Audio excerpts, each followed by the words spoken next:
저희 형사전문로펌 몽강 같은 경우에는요, 경찰 조사 받으러 가기 전에 조사 연습실을 구비하고 있습니다. 미리 경찰 조사를 받으러 갔을 때를 시뮬레이션으로 연습을 해보는 거예요.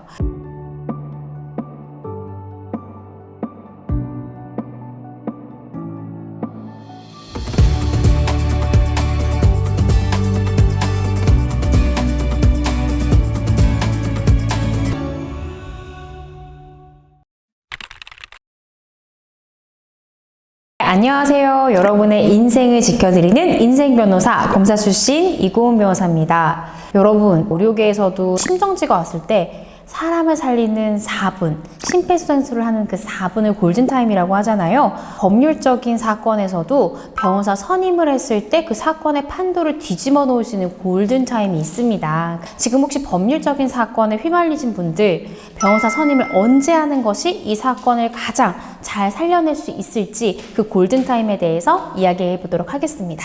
만약에 본인이 피의자 신분이다 라고 하면 고소장이 접수돼서 경찰 조사를 받으러 가기 전에 변호사와 상담을 받는 것이 굉장히 중요하다고 생각이 듭니다. 저랑 상담하시는 분의 한 3분의 1 정도는 변호사 선임하실 필요 없다, 혼자 이렇게 대응하셔도 충분하다 말씀드리고 돌려보내는데요. 이렇게 변호사 선임이 필요한지 아닌지를 전문가 입장에서 경찰 조사 받으러 가기 전에 이야기를 나누는 것이 대단히 중요합니다. 그리고 내가 억울하니까 있는 그대로 얘기하면 되는 거 아니야?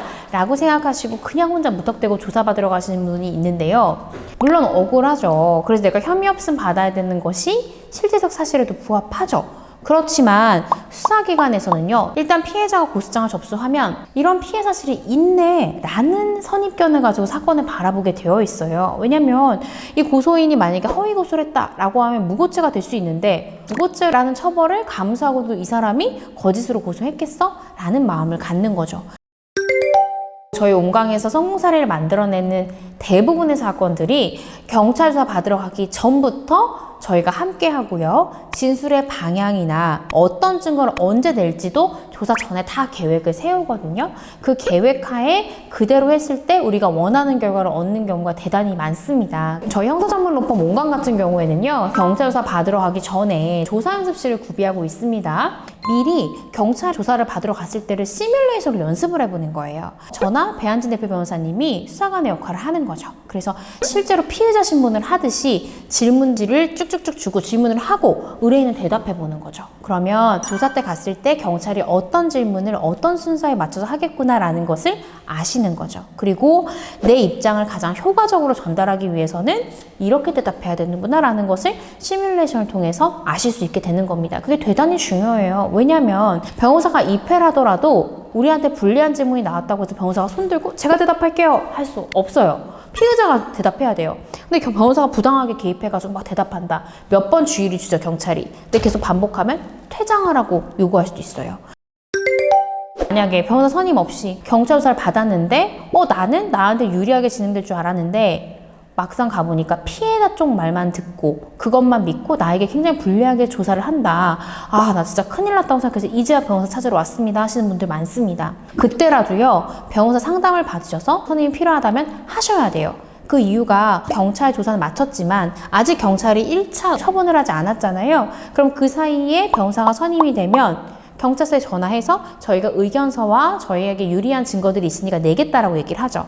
그러면 그 경찰관도 기다려줘요. 그럼 그 기간 동안 의뢰인이랑 면담을 해서 미처 조서에 넣지 못했지만 나에게 유리한 말들이 있으면 그런 것들을 변호인 의견서에서 일목요연하게 다 정리를 하고, 우리에게 유리한 말을 해줄 것 같고 참고인으로서 조사를 받아야만 하는 사람들의 사실확인서도 변호사가 체증을 해서 제출을 하고, CCTV에서 우리가 유리한 부분이 있다? 그런 부분들 좀 법리적으로 부각해서 의견서를 쓰는 거죠.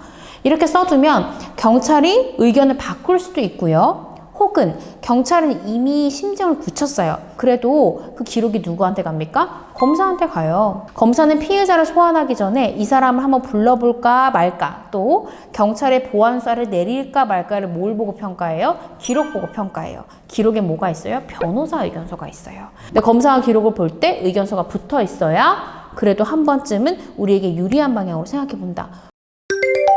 그리고 재판 단계 넘어가면 선고유예라는 결정이 있긴 하지만 사실 선고유예라는 게 나오긴 대단히 어려워요. 그렇지만 검사는 어떤 권한이 있습니까? 기소유예라는 아주 막강한 권한을 가지고 있죠. 검찰 단계에 넘어갔을 땐 우리가 혐의를 부인하더라도 변호사가 검사와 소통을 하거나 혹은 수사 진행 상황을 보고 이거 기소될 것 같다라는 생각이 들면 혐의를 차라리 인정하고 양형 자료를 내는 방법으로 이 방향을 바꾸자라고 제안할 수도 있어요. 근데 그게 시기적절하게 바꿀지 말지, 바꾼다고 해도 언제 바꿀지를 형사 전문 변호사가 정확히 알겠죠. 그렇기 때문에 본인이 그때라도 변호사를 선임해서 검찰에서 하는 말을 듣고 검사가 어떤 생각을 하고 있는지 정확하게 읽고 그거에 발맞춰서 대응할 필요가 있다는 거죠. 변호사 상담 같은 경우에는 당연히 유료로 진행합니다. 대한변협에서도요, 변호사 상담 무료 이렇게 광고 못하도록 돼 있어요. 저희 온강에서도 모든 사건은 대표 변호사가 상담을 합니다. 그렇기 때문에 당연히 유료로 진행을 해요. 그렇지만 상담만으로도 혼자 해결할 수 있는 분이라면 저희는 정확하게 혼자 해결할 수 있는 방안을 안내한단 말이에요. 상담비는 들지만 사실은 변호사 선임료에 비하면 굉장히 적은 금액이거든요. 그 금액으로 당장 선임이 필요한지 아닌지, 아니라면 혼자 어떻게 해결해야 되는지를 듣는 것은 사건 해결에 가장 지름길이 될 수 있으니까요. 상담비 아깝다는 생각 하지 않으셨으면 좋겠어요. 병원에 가면 진료비 내잖아요, 여러분. 그쵸? 유료지만 꼼꼼한 상담 받으셔서 사건을 조기 해결하셨으면 좋겠습니다. 오늘 영상 유용하셨다면요. 좋아요와 구독 부탁드립니다. 감사합니다. 안녕.